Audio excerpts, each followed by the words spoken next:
students, welcome to south city PCMB और मैं आपका biology mentor Nagendra Sahu. Class 10th के स्टूडेंट्स, आज आपके लिए हमारा जो लेक्चर है वो जेनेटिक्स का सेकंड लेक्चर होगा। और जेनेटिक्स एक बहुत ही अच्छा चैप्टर है, थ्योरेटिकल ना होकर के थोड़ा मैथमेटिकल है। और जेनेटिक्स का तो मैं अच्छे से आपको राजा बना दूंगा, बस आपको हमारे लेक्चर्स को स्टार्टिंग टू एंड तक देखना है। साथ ही साथ ये भी याद रखना है कि हमारे चैनल को सब्सक्राइब कर लें, चैनल यानी साउथ सिटी PCMB। और हम आपके साथ ईयर लॉन्ग लेक्चर्स प्रोवाइड कराते रहेंगे। साथ ही साथ हमारे लेक्चर के फिनिश होने के बाद हम बोर्ड के एग्जाम की तैयारी भी करेंगे साथ मिलकर के, जहां पर हमारे पास मॉडल पेपर्स होंगे, हमारा गेस्ट पेपर होगा, इंपॉर्टेंट चीजें की जाएंगी। तो फ्रेंड्स, सौदा फायदे का ही है क्योंकि फ्री ऑफ कॉस्ट है, सिर्फ आपको अपना डाटा थोड़ा सा लगाना पड़ेगा। तो याद रखें, हमारे चैनल को सब्सक्राइब करें, लाइक करें और शेयर करते रहें। बस इतना ही काफी है। तो चलिए, समय को बचाते हुए हम आज अपने चैप्टर जेनेटिक्स, मेंडल जी की बहुत बड़ी देन जो 19th सेंचुरी में उभर के आई, उस चैप्टर के बारे में आज का दूसरा लेक्चर। लेकिन जैसा कि मैं हर बार करता हूं, एक बार आपको रिव्यू देता हूं। लास्ट टर्म पे हमने पढ़ा क्या।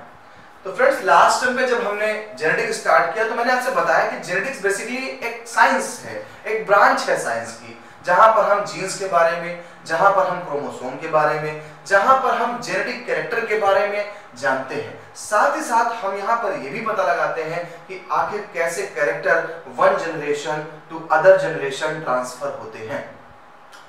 इसी भीड़ में पता लगाते लगाते बेचारे मेंडल जी शहीद हो गए, लेकिन उनके कुछ कलीग्स थे जिन्होंने मिल करके उनके थ्योरीज को रिसर्च किया और फिर से एक नई जान फूंकी। और जब वो चीज हमारे सामने आई तो हमने आप लोगों से साझा करी कि भाई, जो फादर ऑफ जेनेटिक्स थे मिस्टर मेंडल जी, उन्होंने हमें कुछ लॉज बताए थे। मेंडल ने 3 लॉज दिए थे जो मैं आपको बताने जा रहा हूं। फर्स्ट लॉ के बारे में हम पढ़ चुके थे, लेकिन मैं आपको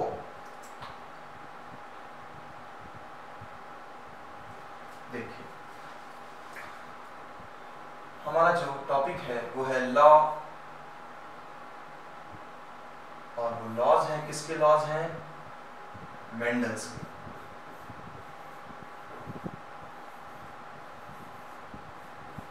लॉ ऑफ मेंडल की बात करते हैं।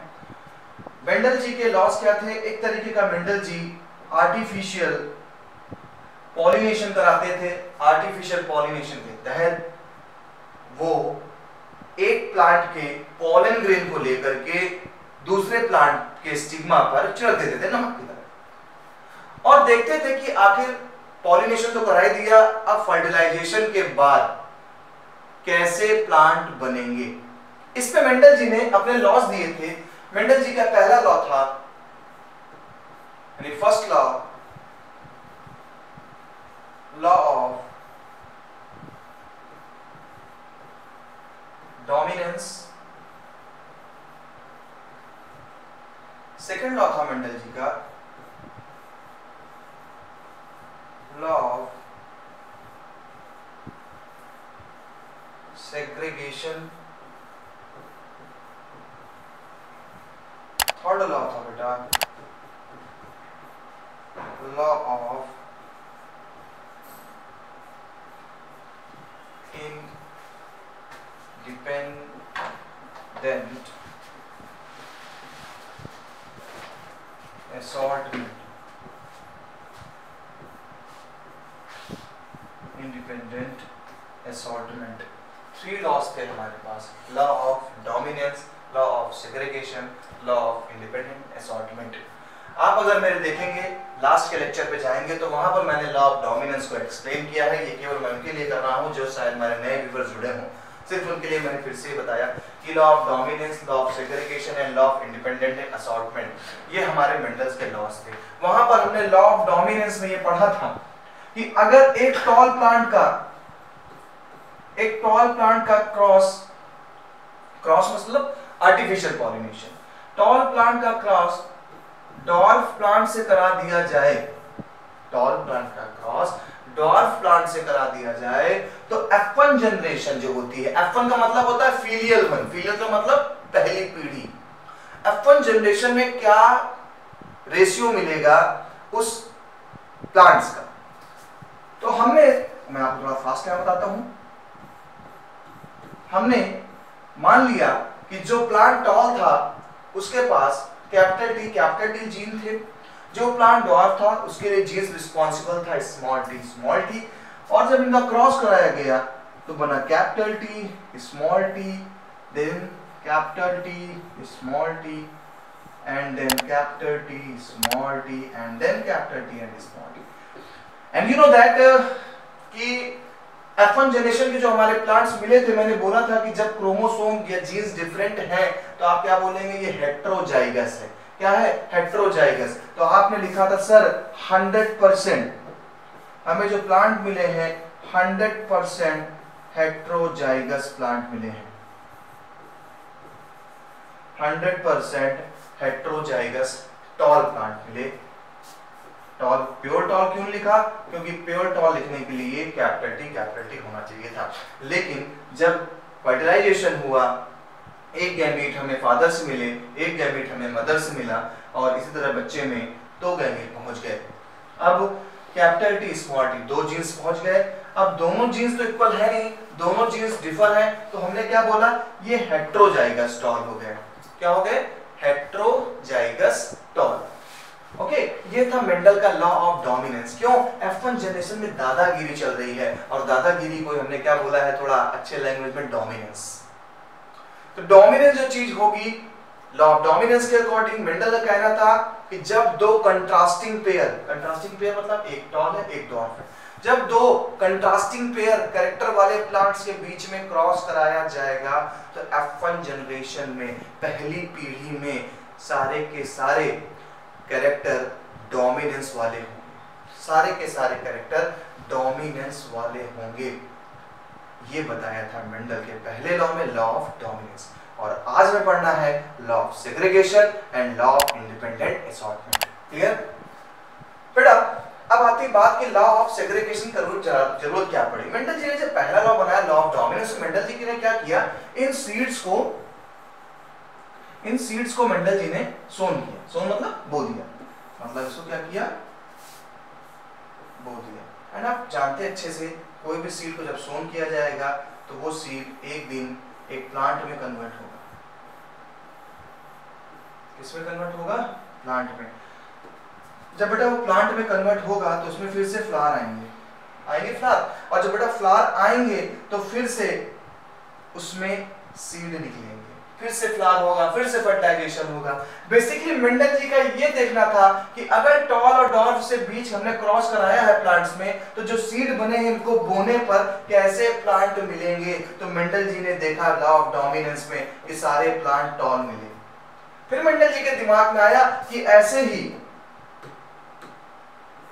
ही अगर 2 प्लांट्स के बीच क्रॉस करा दिया जाए, हेट्रोजाइगस टॉल प्लांट के बीच क्रॉस करा दिया जाए, देखिए मैंने सेम इमेज बनाया है, हेट्रोजाइगस टॉल प्लांट के बीच अगर क्रॉस करा दिया जाए, यानी कैपिटल टी यहाँ पर जीन है, कैपिटल टी स्मॉल टी यहाँ जीन है, हो गए। देखिए ये जीन्स आ गए हैं, कैपिटल टी स्मॉल टी है। तो मेंडल जी के दिमाग में था इसका अगर क्रॉस करा दे इनके साथ तो इनसे होने वाले जो बच्चे होंगे, यानी कि F2 जनरेशन,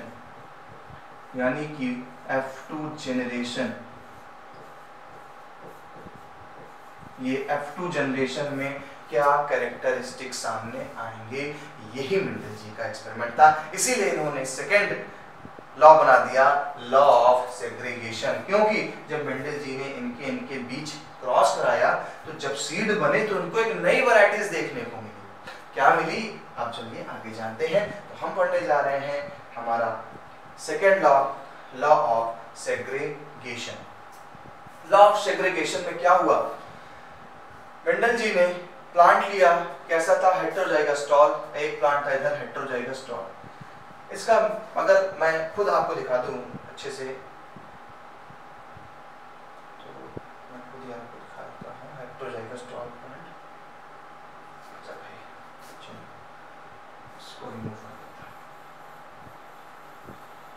पढ़ने चल रहे हैं लॉ ऑफ सेग्रीगेशन, बहुत अच्छे से समझ में आ जाएगा आपको। जेनेटिक्स की टेंशन बिल्कुल मत लीजिए, सारी चीजें अच्छे से क्लियर हो जाएंगी।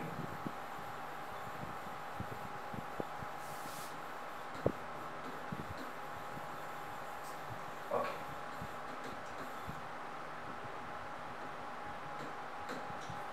हम पढ़ रहे हैं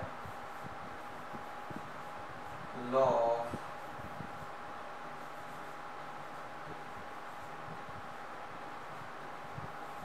segregation. Law of segregation. Segregation में मैंने क्या बोला, एक प्लांट था, एक प्लांट हमारे पास है जो हेट्रोजाइगस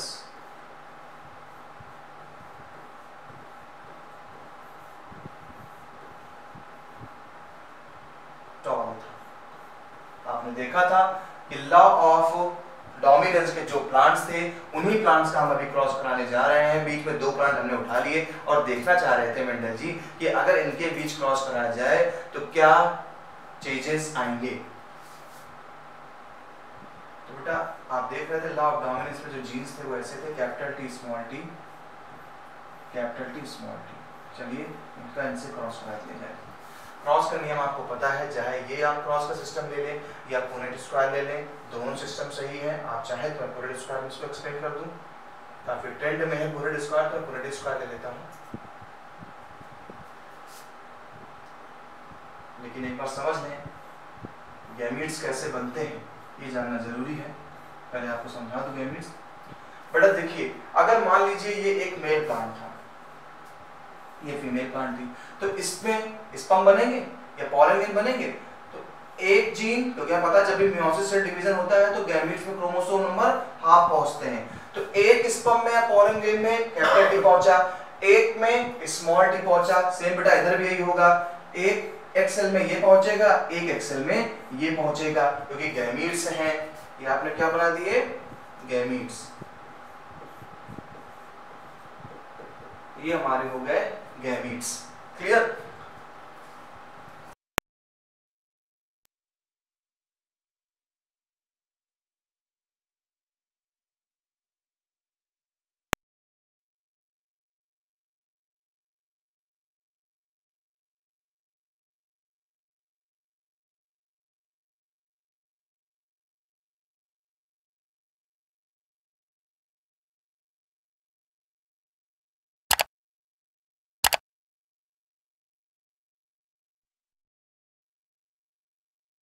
पियो आधी बाकी तो इसी के लिए रखी रहेगी, दो तीन बार आधी देंगे। कड़ा काम चला दे, चालू किया, चालू कर दे बस, चल रहा है।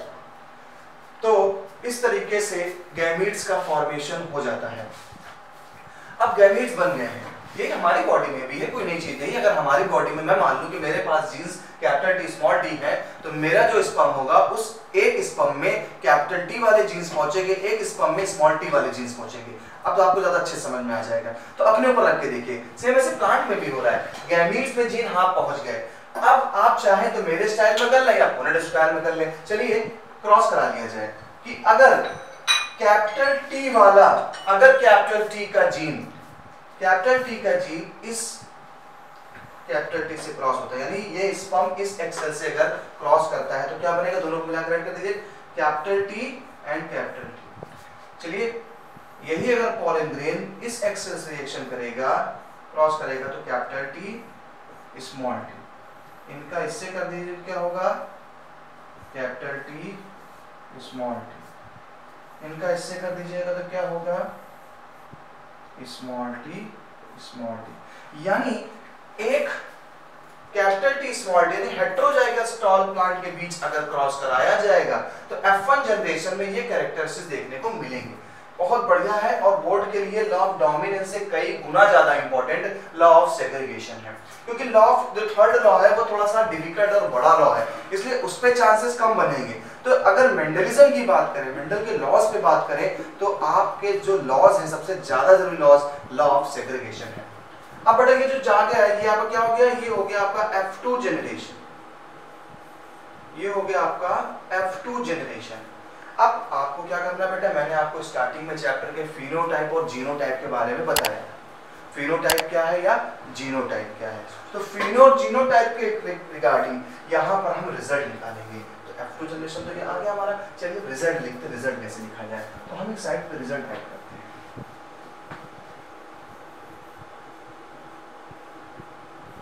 हैं। रिजल्ट क्या है समझना। रिजल्ट ये है कि हम सबसे पहले फिनोटाइप रिजल्ट लिख देंगे। फिनोटाइप, और आपको अच्छे से पता है बेटा कि फिनोटाइप का मतलब क्या होता है, फिजिकल एक्सप्रेशन, यानी बाहर से देखने पे, यानी अभी हमें जीन्स बहुत डेप्थ में नहीं जाना है, हमें केवल बस दिख जाए कि कैपिटल लेटर अगर आगे लगा हुआ है हमें वही कैरेक्टर बोलना है। ये जेनेटिक्स का उसूल, हमेशा आपको कैपिटल लेटर का कैरेक्टर बोलना है। क्यों कैपिटल लेटर बोलना है, क्योंकि कैपिटल लेटर डोमिनेंसी को शो करता है। कोई भी जीन अगर कैपिटल लेटर में लिख दिया गया है इसका मतलब वो डोमिनेंस जीन है। और आपको याद रखना है हमेशा हमें कैपिटल लेटर वाला कैरेक्टर बोलना हो, चाहे वो आगे हो या चाहे पीछे हो, लेकिन कौन सा letter, capital letter. Okay guys, capital letter के अकॉर्डिंग देखो तो कैपिटल टी क्या सिंबल करता है, टॉल को। तो ये टॉल हो गया, ये टॉल हो गया, ये टॉल हो गया, यानी 3 प्लांट्स आपको कैसे मिल रहे हैं, आपको 3 प्लांट्स टॉल मिल रहे हैं रेशियो में। एक कैसा मिल रहा है आपको, डॉर्फ मिल रहा है, यानी एक कैसा मिला आपको, डॉर्फ मिला, ये आपको मिल गया डॉर्फ। तो 3 प्लांट्स हमें टॉल मिले, एक प्लांट हमें डॉर्फ मिल गया। ये हमारा फिनोटाइपिक रेशियो है। बोर्ड में आपसे क्वेश्चन कैसे पूछ सकता है कि 3:1 के रेशियो में अगर कोई कैरेक्टरिस्टिक है तो बताएं किस लॉ का है ये। तो आप बोलेंगे सर ये है लॉ ऑफ सेग्रीगेशन का। Clear, okay. आप तो फिनोटाइप कर दिया, अब हम करेंगे जीनोटाइप। अब हम अगर जीनोटाइप पे पहुंचे तो जीन्स के बेस पे देखना है। अब हमें जीन्स देखना है बेटा, अगर कैपिटल टी टॉल है लेकिन इससे तो डिफरेंट है, ये तो टॉल है, ये भी टॉल है, लेकिन दोनों में डिफरेंस क्या है। आप कहेंगे sir capital T pure tall है, सर ये होमोजाइगस टॉल है, बट ये हेटेरोजाइगस टॉल है। Very good. तो आपने क्या किया, जब जीनोटाइप पे जीन्स के बिहाफ पे रेशियो लिखा तो capital T means pure tall, तो आपने लिखा प्योर टॉल। प्योर टॉल कितने प्लांट मिले आपको बेटा, ओनली 1। ओके, कोई बात नहीं, रेशियो लगाते चले।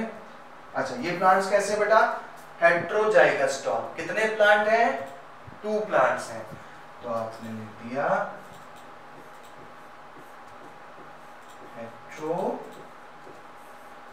हेटेरोजाइगस। हेटेरोजाइगस कितने हैं बेटा, 2 हैं। ओके, 2 है। And the last one is क्या है, ड्वार्फ है।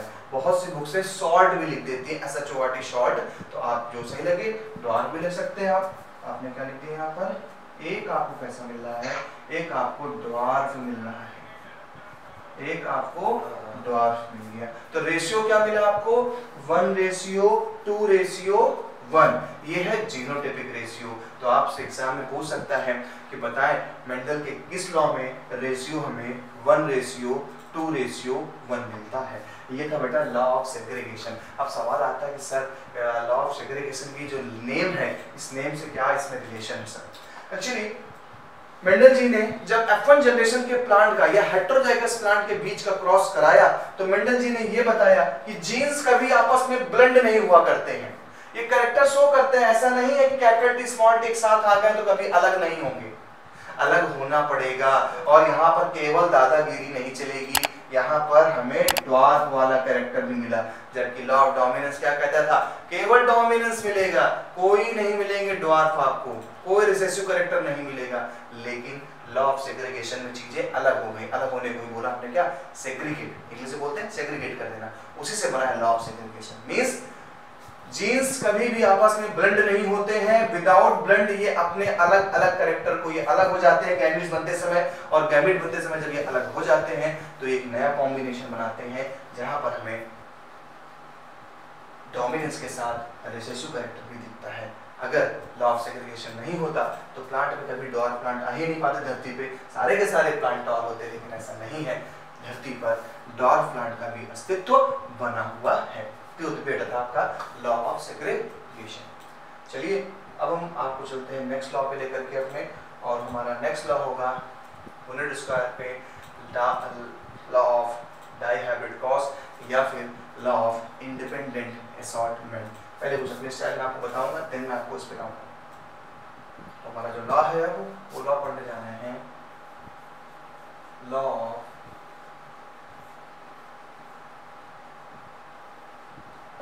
Independent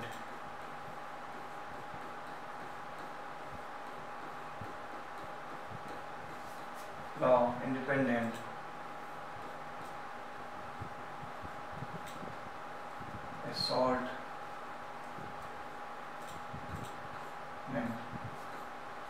law of independent assortment. Independent का मतलब आज़ादी है, असॉर्टमेंट जुड़ना है किसी के साथ, यानी लॉ ऑफ इंडिपेंडेंट असॉर्टमेंट ये कहता है कि जीन्स बिल्कुल आज़ाद होते हैं और वो किसी से भी जुड़ करके एक नया कॉम्बिनेशन तैयार करते हैं। इसे हम लॉ ऑफ इंडिपेंडेंट असॉर्टमेंट के नाम से जानते हैं।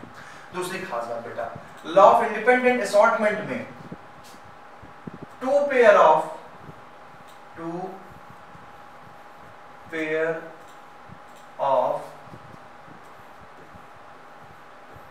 contrasting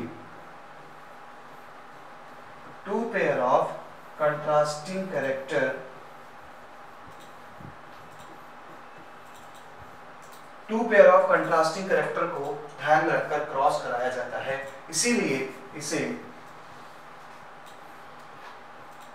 dihybrid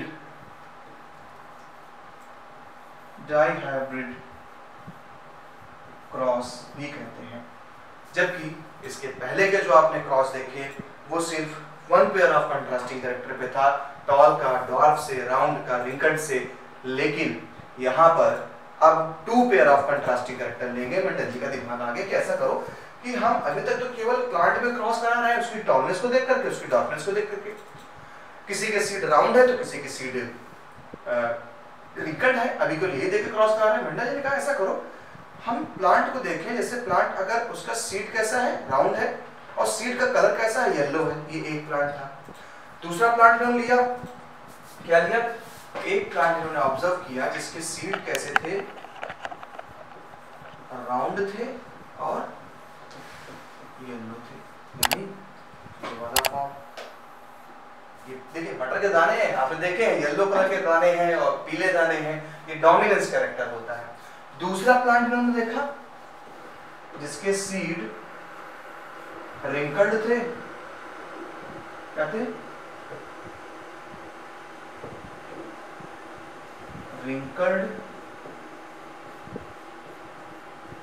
and green. एक सीड था पी का, राउंड एंड येलो, दूसरा सीड था पी का, wrinkled and green. Round and yellow के लिए मिस्टर मेंडल जी ने माना कि जो जीन रिस्पॉन्सिबल था वो जीन, देखिए राउंड है तो राउंड लेकर ले, कैपिटल आर, अच्छे से आप जानते हैं कोई भी कैरेक्टर होता है सिंगल कैरेक्टर को टू जीन्स देखते हैं। येलो है तो मान लिया कैपिटल वाई।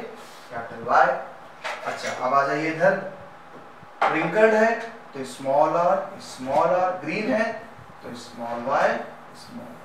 ये एज्यूम किया कि एक पी का जो प्लांट था उसका सीड राउंड था और येलो था, दूसरे प्लांट का सीड रिंकल्ड और ग्रीन था। राउंड के लिए जीन हमने मान लिया कैपिटल आर, येलो के लिए कैपिटल वाई, रिंकल्ड के लिए स्मॉल आर और ग्रीन के लिए small Y.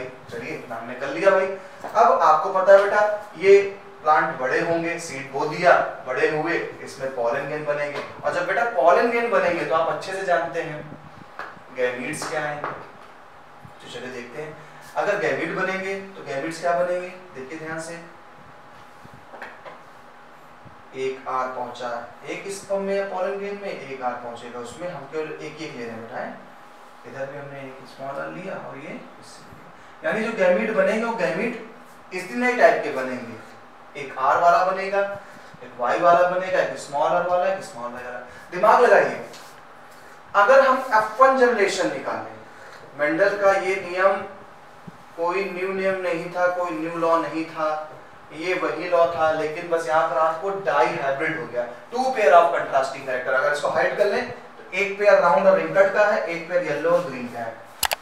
2 pair of contrasting character ले लिया हमने। अभी 2 पेयर ले लिया है तो थोड़ा तो चेंज आएगा ही, इसलिए इसको नाम दिया गया नया लॉ ऑफ इंडिपेंडेंट असॉर्टमेंट। चलिए अगर मान लीजिए ये कैपिटल आर वाला पॉलिन ग्रेन इस पे गया, ठीक है, कैपिटल आर स्मॉल आर और वाई से गया कैपिटल वाई स्मॉल वाई। यानी एक चीज समझ में आई हमको कि F1 जनरेशन में जितने प्लांट मिलेंगे सारे प्लांट ये जीन वाले होंगे, capital R small are capital Y small Y. यानी कि F1 जनरेशन के सारे प्लांट्स इस जीनोटाइप के मिलेंगे, capital R small are capital Y small Y. ये तो मेंडल का लॉ था, लॉ ऑफ डोमिनेंस था, round and yellow, round and yellow. ये क्या था? ये तो मेंडल कैरेक्टरिस्टिक बताया था लॉ ऑफ डोमिनेंस कि जब भी कभी 2 पेयर ऑफ कंट्रास्टिंग पेयर में क्रॉस कराएंगे तो F1 जनरेशन में हमेशा डोमिनेंस कैरेक्टर शो होगा, और शो हुआ, राउंड हुआ और येलो। देखिए सेम वैसा है, अगर आप ऐसे हाइड कर लें तो देखिए एक कैपिटल आ रहा है एक स्मॉल आ रहा है लॉ ऑफ डोमिनेंस अकॉर्डिंग, एक कैपिटल वाई एक स्मॉल वाई। ये हमारा बना क्या? F1 जनरेशन के प्लांट। यानी कि F1 जनरेशन में जो प्लांट बना उसमें जीनोटाइप था capital R small are capital Y small Y. अब एक दिक्कत आपके सामने ये आएगी कि हमें, ये तो लॉ ऑफ डोमिनेंस हो गया, पहला लॉ लगा दिया मेंडल का। अब मेंडल का दूसरा लॉ क्या कहता था कि क्रॉस कराया जाता है किसके किसके बीच? F1 जनरेशन के प्लांट के बीच। तो F1 जनरेशन के ऐसे 4 प्लांट्स मिले थे, हम लिख दे रहे हैं ऐसे 4 प्लांट मिले थे। अब इन्हीं के बीच क्रॉस कराना है तो यार सबसे पहले गैमीट नहीं बनाओ क्या तुम? तो कैसे गैमीट्स बनाए, कैसे पता चलेगा कि पॉलन ग्रेन में कौन सा जीन जाएगा? तो बेटा इसके लिए आपको मैं टेक्निक देता हूँ, ये अलग साइड में रफ में आप क्या कराएंगे? क्रॉस कराएंगे। कैसे? इनका इससे करा दीजिए कैपिटल आर कैपिटल वाई, इनका इससे कैपिटल आर स्मॉल वाई, इनका इससे स्मॉल आर कैपिटल वाई। सवाल है सर आपने कैपिटल बाद में क्यों लिख दिया? आप तो कहते थे कैपिटल हमेशा पहले लिखा जाएगा, कैपिटल लेटर बाद में लिखा जाएगा इसलिए क्योंकि अल्फाबेटिक ऑर्डर में आर पहले आ रहा है। क्लियर? देन आपने क्या कराया? Small are small Y. अब ये बेटा एक प्लांट में 4 टाइप्स के पॉलन ग्रेन बनेंगे, 4 टाइप से उसके गैमीट बनेंगे। यही फीमेल में 4 टाइप के एग सेल बनेंगी, ये जीन्स जाएगा, फिर इसको हम क्रॉस कराएंगे। तो पहले समझ लीजिए गैमीट्स निकालना यही एक आपके लिए थोड़ा सा प्रॉब्लमेटिक कंडीशन रहेगी गैमीट्स बनाने की। यहाँ तक तो ठीक है, लॉ ऑफ डोमिनेंस लगा, हमें F1 जनरेशन सारे प्लांट कैसे मिल गए? डोमिनेंस मिल गए, राउंड और येलो। लेकिन अब हमें मेंडल के लॉ के अकॉर्डिंग लॉ ऑफ सेग्रीगेशन में क्या करते थे? F1 जनरेशन के प्लांट का सेल्फ में क्रॉस कराते थे।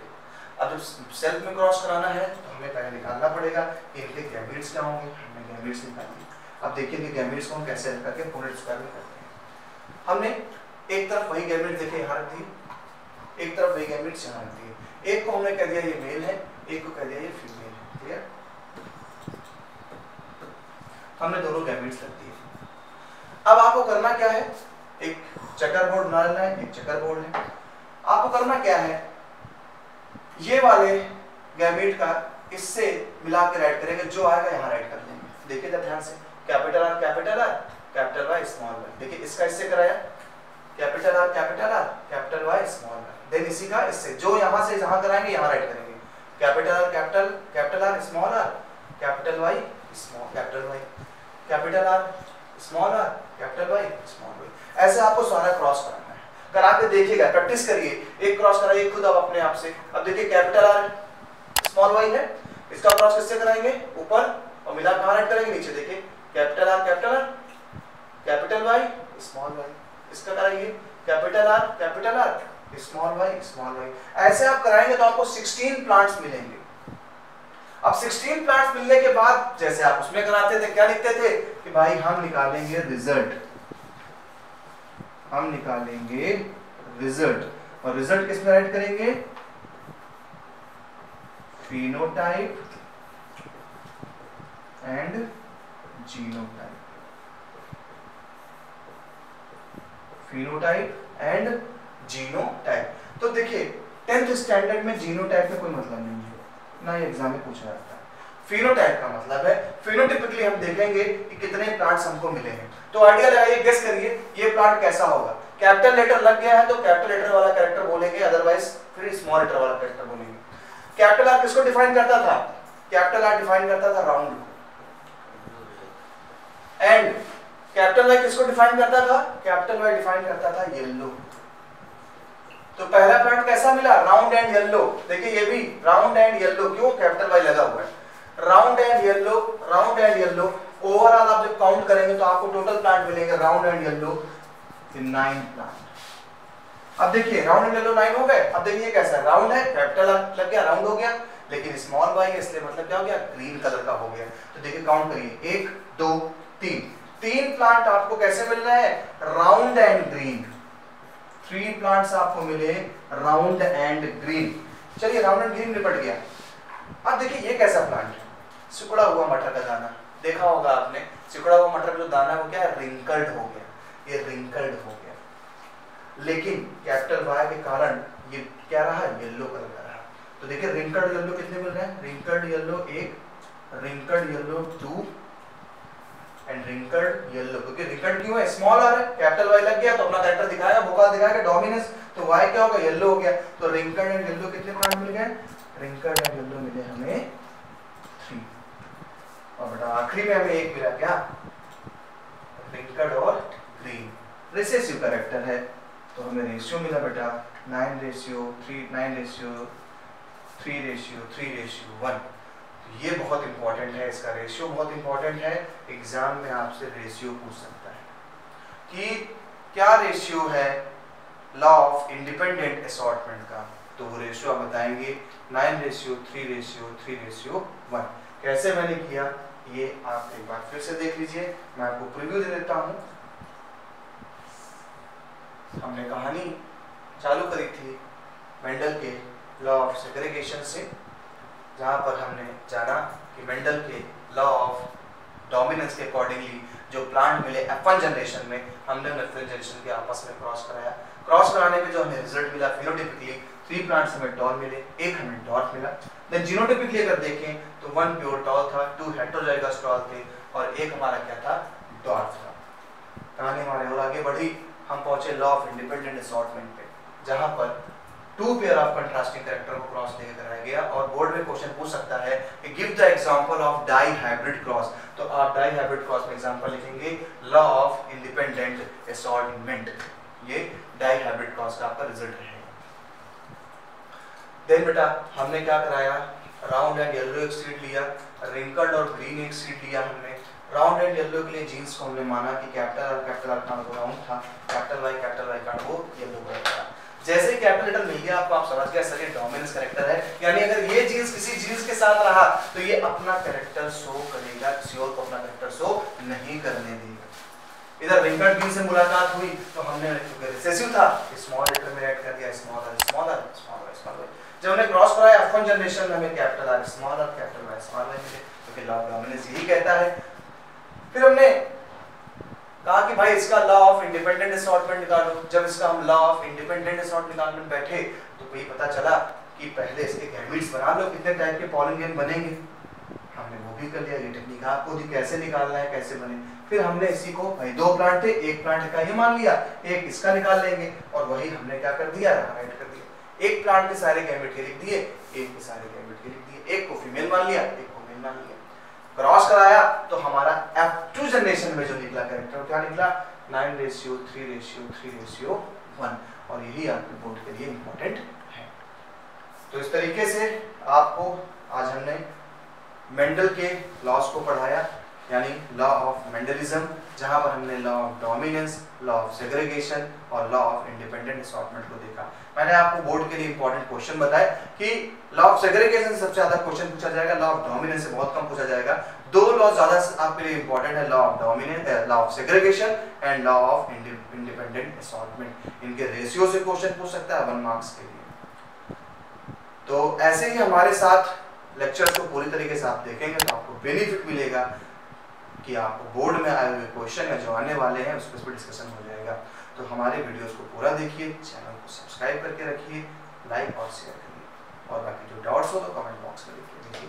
मुलाकात करेंगे नेक्स्ट लेक्चर पे एक नए टॉपिक के साथ जेनेटिक्स के। तब तक के लिए